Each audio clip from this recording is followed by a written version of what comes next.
We have a unique strategy-led process. We're charging you for the value of the deliverable we create for you and its transformative power for your business. It's made the business profitable. It's made the business difficult to manage, but we've been really fortunate to enjoy a lot of very, very long-term relationships with clients.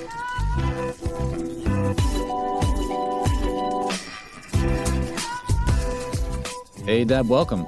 Hey, thank you. I'm so glad to be here today. Yeah, looking forward to our conversation. And I thought we could start off. I mean, you live and breathe brand. You've written books about it. It's what you advise and work with your clients on. And I wanted to kind of hear from you a little bit about where things got started. How did you get into branding, and when did you have a light bulb go off that yes, this is what I want to build my career around. This is what I want to really establish my name as being known for. Well, I like to tell people the story that I sort of came into this world in a brandless existence. My family are all from Eastern Europe, and I'm first generation born American. And people who came over from Eastern Europe, who were both Holocaust survivors as well as survivors of the Hungarian Revolution, my family were very practical, down to earth people. You could probably interpret that as cheap, which meant that we had brand name nothing when I was growing up. And as a result, that sort of like stimulated this obsession with brands in me, to the point, I think you heard me tell this story once, that when I got my driver's license, the very first thing I did was I went and I picked up my best friend and we drove across town to go to McDonald's. And it was the first time in my life that a McDonald's hamburger, actually first and last time, that a McDonald's hamburger had ever crossed my lips, because I was fascinated by this idea that people were attracted to this through the brand. So this fascination with branding, it started very early, and all the way through what I studied when I was at university, graduate school, my early jobs. I worked in the technology industry, sort of in the first coming of the technology industry, specifically in B2B technology, large enterprise systems, carrier systems, things like that, really, really unsexy categories.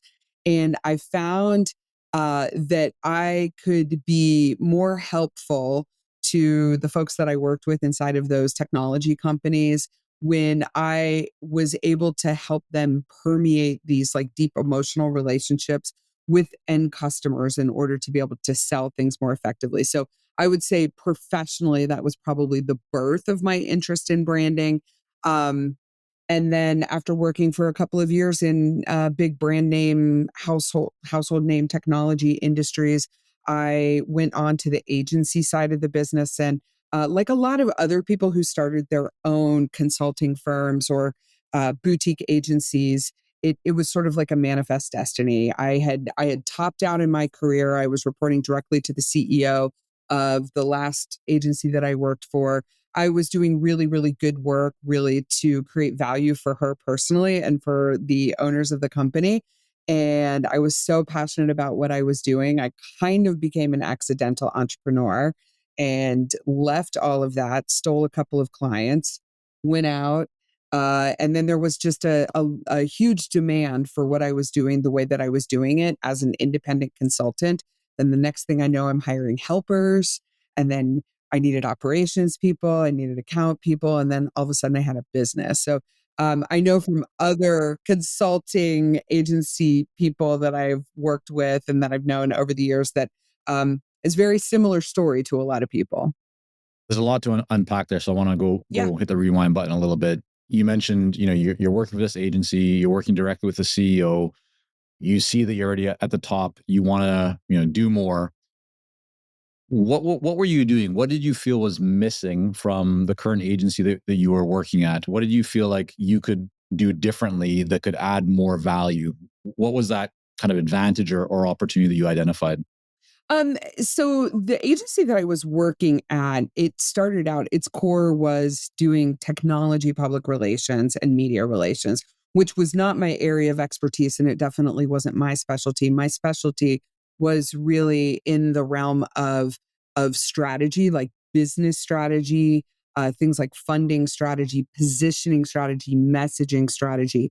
And this firm had divided over the time that I worked there, it had divided into a couple of different divisions that covered all of those different realms that technology companies could need. And we went through some very, very dark days in 2001, 2002. So 2001, we had September 11th, which put it was a real negative impact to all industries. And for some reason, the technology industry in particular went through a couple of massive rounds of layoffs. The company, instead of being in these five like unique divisions that were providing strategy consulting and research and positioning and messaging and things like that, it went back to its core, which was being a technology PR firm. And then here I was, like a pretty talented leader in the organization who had a lot of people reporting to me. And when they folded all of the divisions back into the core, I was left leading a PR group, which, I learned the business and it was meaningful, but I was looking ahead and I said, you know what? This category is probably not going to exist very much longer. When I started in that business, we were trying to get our clients front page of the business section, front page of the tech section, above the fold, print media coverage in traditional media. So Wall Street Journal and publications like that. And what I was looking down the road and I saw the influencer world changing in this industry, that people who were having influence over the direction of the technology industry for customers who were making purchase decisions, for media, for financial analysts, they were starting to pop up as like bloggers and people who were experts or thought leaders. And I thought the influencer category is going to change. And I thought, I need to get myself out of here because I don't want to be the agent of brokering relationships between companies and influencers. I want to work directly with companies in a way that is transformative to their business. Yeah. So when you decided to kind of step out on your own, build your own business, what was the messaging that you used to go to the past clients you had worked with or those that you had kind of, built relationships with? How do you convey that message in a way that you think really kind of piqued their interest and had them going, yeah, okay, Deb, I'd like to have a conversation with you. What do you think that kind of that secret sauce was, or that hook or that angle? Yeah, so that's probably best told through a story that actually comes from my work. So I know that you're probably familiar with this book that I wrote, Branding is Sex. Get your customer laid, sell the hell out of anything. Just a side note, everyone in my family is so proud that I wrote a business book that has the word sex and laid in the title, but that actually comes from my real experience. And that experience is sort of how I figured out like what I was going to go to market with and what was unique, and then how I was going to position and message that. So I worked with the very, very famous head of a B2B technology organization that was like in a really unsexy technology category.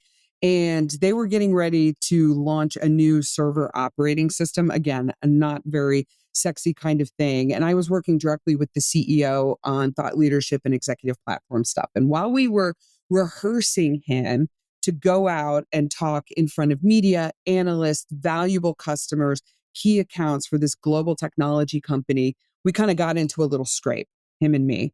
And, it, you know, it was impossible for him to talk about this particular product and this whole suite of products in a way that wasn't about speeds and feeds and bits and bytes and how many hops to a tier one network. And basically his refusal to like step out of that normal kind of messaging to really establish how this product or this brand was going to make their customers heroes in their own stories, like really came down to me having like this important face to face with him. So, we're working on his speeches. He likes to ad lib. He's a little bit obtuse. He comes from a very analytical engineering background. But things were coming across flat, undifferentiated, not unique. And I looked him in the eye and I said, at the end of the day, how does this server operating system get that IT leader laid? Right. And it was something that just sort of like popped out of my mouth. But he, this is legendary story from, my youthful beginnings. He rolled back in his chair and he was like, "Oh, I totally know." And then he unfolded this incredible story about the emotional connections that they were able to make with this IT leader that involved him being the hero in his own story. And I had a big aha. And I thought at that moment, no one is talking to tech leaders this way. No one is really peeling back the layers of the onion to get deep into the gooey core of the values alignment that comes from people doing business with the brands they love. This is something that had been going on in consumer advertising and marketing and branding pretty much since time immemorial, right? Getting beyond sort of basic functional and proximal emotional benefits. But I had a unique way of getting to the core. And I found for that client and then subsequent clients that ended up being something that was transformative to their businesses. So that was kind of the genesis of the whole thing. So when I went to market, I was able to have these really authentic, in depth conversations with the leaders of technology organizations to understand, what are your challenges in the sales and marketing process? Where are you finding it difficult to connect with customers? What's going on in your business that keeps you awake at night with regard to how you're spending your marketing dollars or how you're enabling your salespeople to make these sales? And I was uncovering all of this pain that could be solved by branding. So, does that answer your question? I mean, it really came from, an argument I was having with a client and just a frustration and this big aha that I had, that we need to make this not about functional benefits. We need to make storytelling the same kind of storytelling that's been happening in the consumer world since the beginning of time, since the beginning of consumerism. We need to make that come to life in the technology industry in these really, really unsexy categories, and enable people to want to take a roll in the hay. That's really where it came from. I want to go deeper into everything you just talked about and kind of how it applies to consultants and how consultants can benefit from that. But before we do that, uh, you mentioned or at least it sounds like things move pretty quickly from the time that you decide to go to market and you start to get some traction, right? All that good stuff. Talking about risk, like how are you feeling in those times when there's demand for your services and for your expertise? You need to start bringing people on to be able to service clients and deliver for clients. What was going kind of through your mind? How did you actually go about thinking to scale, to grow this business, in a way that you're obviously you're taking risk on, but not taking on too much risk? What did that look like for you? So when I first started out, I never had any intention of building a company. I I was making so much money as a consultant. I could charge so much for the engagements that I was doing. At first, I was charging by the hour, and I was charging a ridiculous amount of money, but I was selling time, right? And a lot of consultants, when they first start out, they get caught in this trap. And I was definitely caught in that trap, right? I was Sure. selling time, and sometimes, these weren't $2,003. Sometimes I was selling that time for $350 to $500 US dollars per hour. And so you can imagine I was like really enjoying the cash rolling in, but I was working every minute of every day. Plus, I had been recently divorced, had a small kid at home without an involved father, traveling all the time, and it was just not a satisfactory kind of thing. So when you talk about risk, anytime that you're selling time, the minute that you stop spending time, your income goes down. So that was number one, right? So I had this realization, having managed very, very large organizations in the previous companies that I worked for. I learned a lot from my experience of being able to scale offerings within other people's companies that I could apply to my own, my own learning. And one of the first things that I did, when I was selling time, when there were projects that exceeded the amount of time I was selling, I brought in other people and sold their time and marked it up. Again, there's no scale there, right? There just wasn't scale there. And so from about 2003 to 2007, I was kind of limping along in that way. really using 1099 resources. They had no allegiance to me, right? I was a source of work and business for them. There wasn't a guarantee that we had values alignment among ourselves, nor were they on board with me with my vision. And so I had this huge wake up call as a strategic branding professional. I was like, what is this brand about that I'm actually creating? Because I, woke up, smelled the dog food, and it was like, inevitably, I'm creating a company here. If I'm going to create the best company that I can, I need to really dig in and understand, like, what is it about? Like, what do I want? How can I serve the world in a unique way? And then how can I create lather, rinse, repeat scalable processes and people that can do that? So that's really about 2007 is where this idea of the irrational loyalty methodology was born.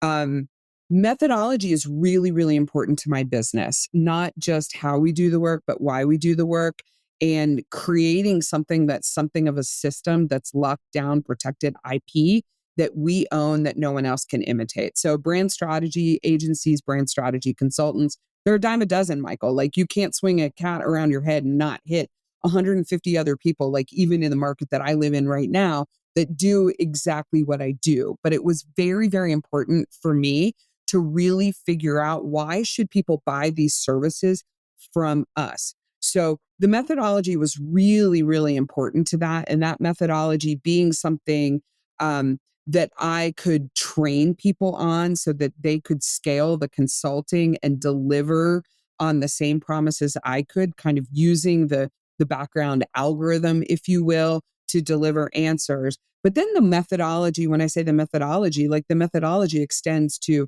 my mission, vision, values, purpose, my goals, my big, hairy, audacious goal, all of that. So then from about 2007 to about 2015 or so, it really was doubling down on those things that would take me out of the charging for time aspect of the business, and be able to flip the script on consulting so that instead of selling hours, I could sell something that was based on a deliverable or a result, and be sure that I had human beings who were aligned with the way that we do things, aligned with our values, aligned with how we're productive and engaged with clients, so they could deliver on that promise. So that created a much more profitable and scalable business. It also created kind of a protective competitive moat around us.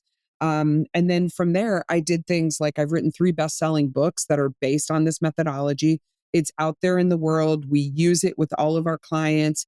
We've done a lot of thought leadership on it. Every time I do an interview about it, I'm just hammering on this same idea, so that it's become this, like, acknowledged thing that, by the way, should I go away from this business, this irrational loyalty methodology and sort of delivery system is something that lives on well beyond me. So it created a world where I could do things like be at my kids' soccer games and school plays, and I could travel for pleasure and do volunteer work, and really be, as a CEO, in the role of coach mentor instead of manager. Makes a lot of sense. So, Deb, let me ask you, going back a little bit, you talked about progression from charging, high hourly fees to then kind of the arbitrage or leverage of charging out 1099s and you making the margin between that. So kind of a Yep. classic, firm model, even though they weren't full-time employees, they were subcontractors, to this wake up call one day of, what, there's got to be a better way. What does my brand actually stand for? How do I maybe better define my brand? And then what adjustments or changes do I need to make in order to make sure that I'm heading in the right direction? When you were kind of analyzing or thinking through what you want the brand to stand for, changes that you might need to be making, let's say from 1099s to more full-time people, from the old model to the new model, at that point, what did you feel could go wrong? What was the hesitation or the perceived risks? Because I think oftentimes when people look at making big changes in their model, in their pricing structure, in maybe calling out a specific type of ideal client, like being very intentional rather than being broad, there's often fear attached to that, because you need to say no to some things. You need to kind of, push away so that you can get closer to what you ultimately want. What was that for you? Well, I mean, that's my whole business. That's what I do, is like helping other companies think through that. And to some extent, as a consultant in that category, I was a little bit like the carp or the cobbler's unshod children, right? So we had to take like a real close look at like who is our ideal customer, like our archetypal ideal customer, and aim ourselves directly at that. And a couple things that we learned that were somewhat counterintuitive was that our ideal customer was not a marketing doer. Our ideal customer really was a senior leader who was at a critical point. The business is in growth mode, and we work almost exclusively with businesses that have like a grow or die mindset. Our ideal client is the marketing leader, and the average tenure for these people is about 18 months in their role. So they're in there, they're like, be brief, be brilliant, be done. They're innovative. They're recognized by the industry. They don't want to be bothered with the sausage making details of process. They're extremely results oriented. They want to see that their partner has skin in the game. And what they need from a branding and marketing partner is not like putting trains on tracks and making sure that they're running on time. What they need is someone who is going to push them to do the very best they can, not just not just the very best they can, but whatever it takes in order to lay new tracks. So it's a different kind of relationship. And we put a velvet rope around that. Like, I love in the new business process to tell people, I'm like, I suspect we're not going to be a very good fit. You know why? Because if you don't have the stomach for the hard work that we do, our number two core value on our list of core values is we do hard things. Like, the work of branding is hard, but I've never been through a strategy engagement that didn't result in someone from the leadership team being misaligned and sometimes leaving the leadership team or going to a new project or something like that. If you don't have the stomach for that, we're not the right fit. So, um, the process of figuring that out was doing a lot of things that were counterintuitive to the rest of the industry. So most people get their branding services from either design focused firms like creative firms, and they start with a creative first approach, or they go to traditional advertising agencies.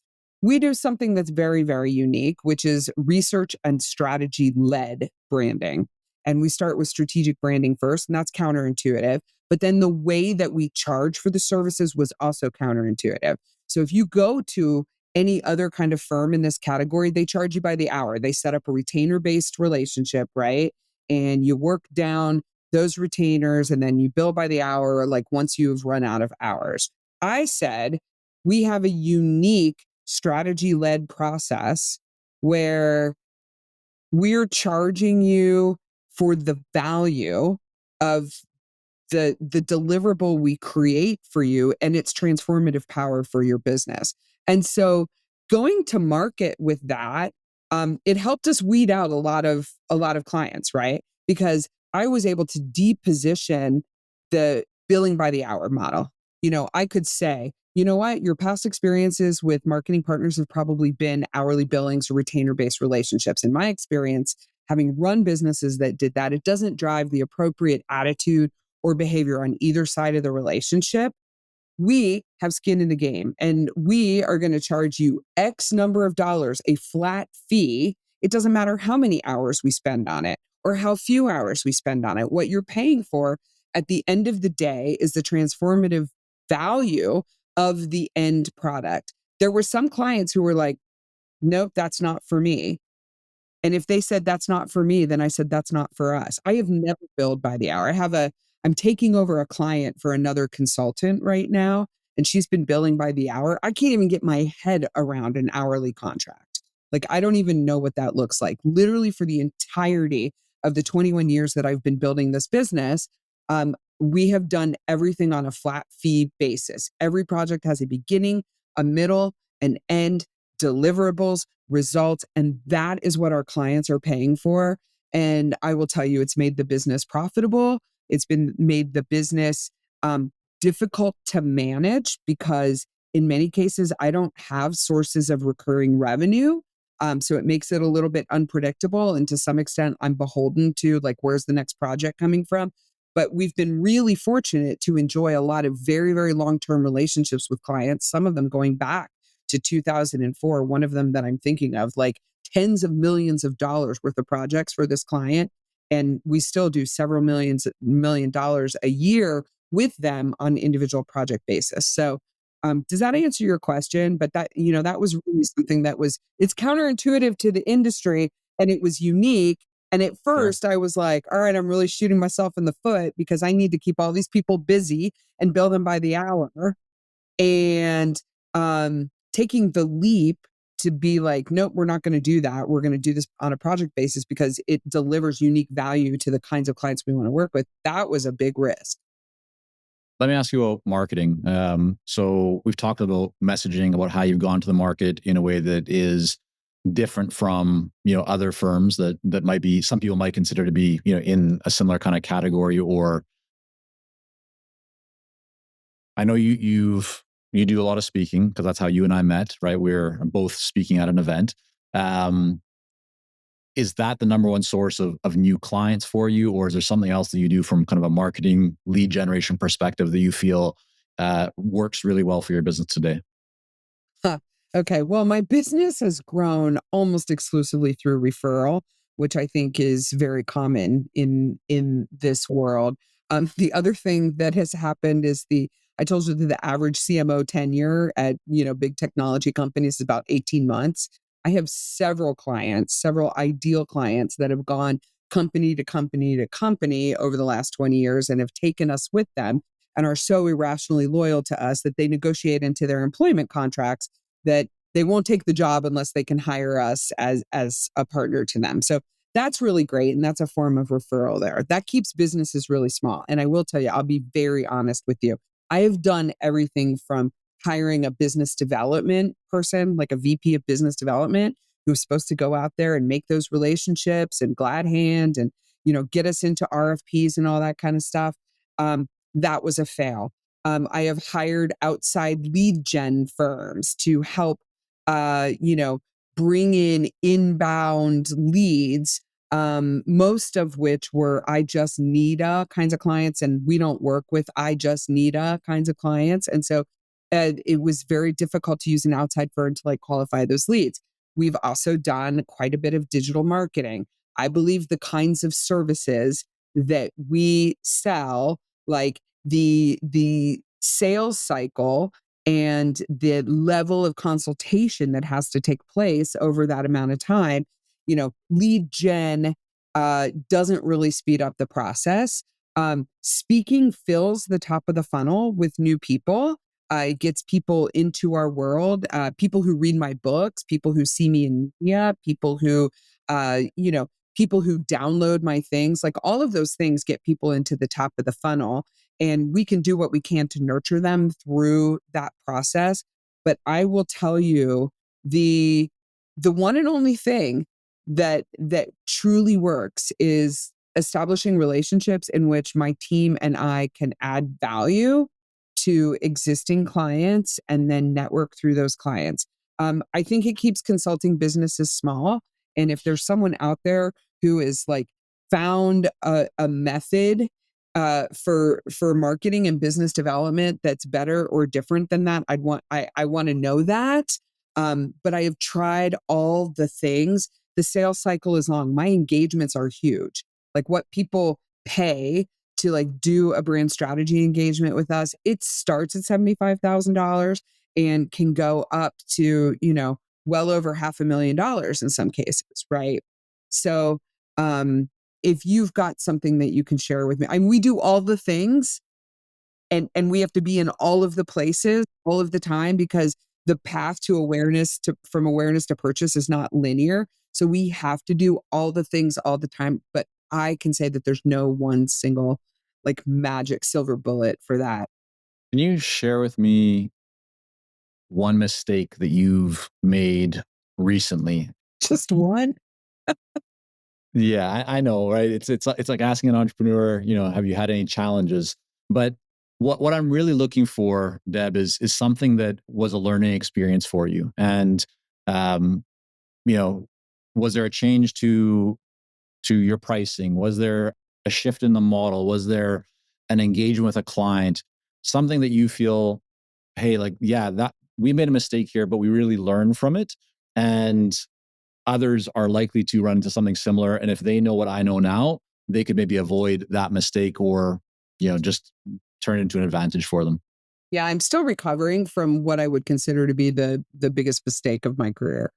And that was um during the pandemic, uh a lot of organizations that we had been working with on strategy things kind of they kind of put a hold on those things because we just didn't know what was happening. We didn't know up from down, we didn't know right from left, and our clients were becoming really reactionary, and as a result, we became really reactionary. And what clients were asking us was, "Can can we shift what we're doing to focus more on blocking and tackling digital marketing, sales enablement, support for us to engage with our customers in a value add kind of way at a time when we really can't be face to face with them. And there are a lot of questions about whether or not our business and their business are going to sustain, right? And so we have clients coming to us to ask us, can you take can you take these things and activate them in market? Can you basically they were asking us, can you do digital marketing for us? Right? And so here's where the mistake came. The answer was absolutely yes. We wanted to capture as much of their budget as we possibly could. And during this like time of turbulence, we didn't know what was going to happen with our business. We didn't know up from down either. And I was just like, I kind of was making the money grab, right? I was like, we need to bond ourselves to these clients. We need to figure out how we can stick with them during this digital time. They say they want digital marketing. Therefore, we're going to deliver digital marketing. So I hired a big team. I hired a big team of digital marketers. I brought all creative in-house. I brought copywriting in-house. I went out and established some partnerships with some technical partners to make these things happen. Basically created all of this infrastructure to transform into what our clients said they wanted. We sucked at it. We were terrible at it. It was not core to who we are, where our magic was. I mean, we are magical effing unicorns in the world of strategy and positioning and branding and strategic branding. We are not magical unicorns in a very commoditized category. Digital marketing is a very commoditized category.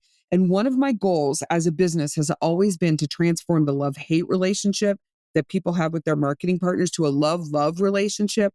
And I was creating hate-hate. We hated the clients hated us. Um, I I wasn't working directly in the business all the time. And during the pandemic, my speaking platform went away. The book that I was writing at the time kind of just didn't have any meaning in that moment. I had time. I came back to work. And when I came back to work, here's what I found. It immediately, the very first thing I had to do was try to salvage three major client relationships where these clients were pissed. They were just absolutely pissed. And I was playing account manager, like trying to show them the love, love. In the end, we don't work with any of those clients anymore. I ruined those relationships. And here's where the mistake was. Like we went off of our core. Like we strayed from our core DNA as an organization. We strayed from my mission, my vision, my values, my goals for what I want this company to do, our meaning. And it was the single biggest mistake I ever made. And so, it was fun while the business got really, really big. And 2020 was my most profitable year in business ever. Fast forward to the end of 2021, 2022, like I spent most of 2023 like digging myself out of a hole that we had created by delivering shitty service and being undifferentiated and being not unique. So that's a decision that I didn't make that decision by myself. I have a leadership team, and we make decisions together. And I didn't go blindly into that, but that is something like it, most of 2023 was me putting back my business to the business model that was the most profitable and the most value add to clients. I mean, I'm happy to say we're very, very profitable again Yeah. now. And, people are having fun and, we're liking what we're doing and our clients are liking it. But that was a massive mistake. I was recalling advice people had given me that was like fish where the fish are. I went to where the fish were, and that took me off the core. So, Deb, let me ask you, what would you, knowing what you know now, what would you have done differently, or what you think you should have done differently? Because what I'm hearing you say is, and wasn't clearly just your firm. I mean, this was Everybody, yeah. impacting so many different people in all industries all around the world. You are in a position where you're taking on opportunities, trying to get the cash flow, right, for the Mhm. business to survive, right? So it came from potentially the right intentions, but knowing what you know now, that it did kind of take you astray, it caused lots of issues. What do you think you should have done differently in that situation? What I should have done differently in that situation is like really started with our core DNA, like started just done an investigation of that and really been clear on what are we about, what can we deliver, what's the relationship we have with these clients, and then thinking through like what are their struggles going to be and how through the lens of our core DNA and our values and our mission and our purpose and all of that, how can we serve them in our own unique way, not in the way that someone else can. um, there were a lot of things that we could have been doing that were not digital marketing that would have been very much in line with what is core to us. And so, at the time I was working with a strategic coach who coached our whole leadership team, and I had been working with him for years and years before that. And we we recalled this exercise that was something that came out of one of Jim Collins's book called The Stockdale Paradox. And the Stockdale Paradox basically said, in the face of adversity, the people who fare the best are the ones that are realistic and clear, but also optimistic. So they face the brutal facts of their own reality and remain optimistic. And he and I together created this exercise where we went through and we thought about like what are the things that our clients are going through, what are their brutal facts. We called it the brutal facts exercise. It was like, what are their brutal facts, what are our brutal facts, right? And how do we, through the lens of our core values and our core DNA and our uniqueness, how can we help them manage through their own brutal facts while addressing ours. And we did that once, and we probably should have revisited that on like at least a quarterly basis during that time. And I think what I would do differently is I would question a lot more things a lot more frequently. Give an example of, like, what do you say question? What would you question? Like, I probably would have monitored customer satisfaction on a more regular basis. I would have, like, by the time I dipped back in and I was dealing with these 3 clients who were defecting, it was too late. Like, it was way, way too late. Um, I know the signs of when clients are restless and whatever. Um, and when I was working on my own client work, I was in frequent touch with those clients and had like a good understanding of like how are things going, what's going well, what do we need to stop, what do we need to start, what should we continue, all Sure. that kind of stuff. My team wasn't doing a good job because they didn't have an expertise in digital marketing. So the digital marketers were just running off doing digital marketing and we weren't monitoring. And so when I say I would have asked more questions more of the time, I would have checked in a little bit more. I just didn't know enough about that business to know if it was going well or it wasn't. Makes sense. Yeah. This is the challenge for any CEO in a sort of like human capital, people driven business, right? We don't want to we don't want to be in the business all the time. Like I don't want to be the bottleneck in delivering client service, right? Like I definitely don't want to be the bottleneck. That's not good for anybody. That's bad for the leadership team. We don't need a hero-led business. We need a team-led business, all that kind of stuff. So to some extent, I backed off, right? I'm like, okay, you guys do this. I'm going to go skiing every day. And that's literally what I did.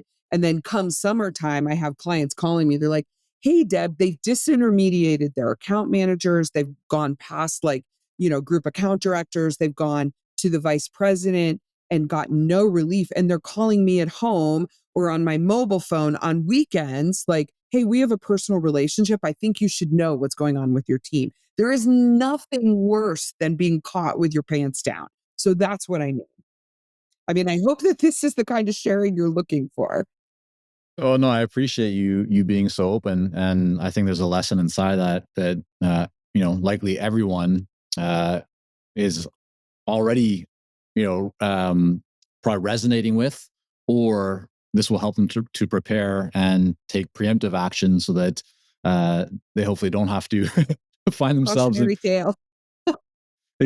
find themselves in that kind of situation. Don't do what I did. Yeah. Yeah, listen, I have similar experiences as well over the years, and the main thing is being able to find the learning from it and find how to improve, so that going forward you become stronger. But I want to thank you, Deb, for coming on, and I know we've just like literally scratched just one little corner of the surface today, and looking forward to spending more time together and having you share more with our community. But for now, where should people go to learn more about you and about your company and your books and everything else that you have out there?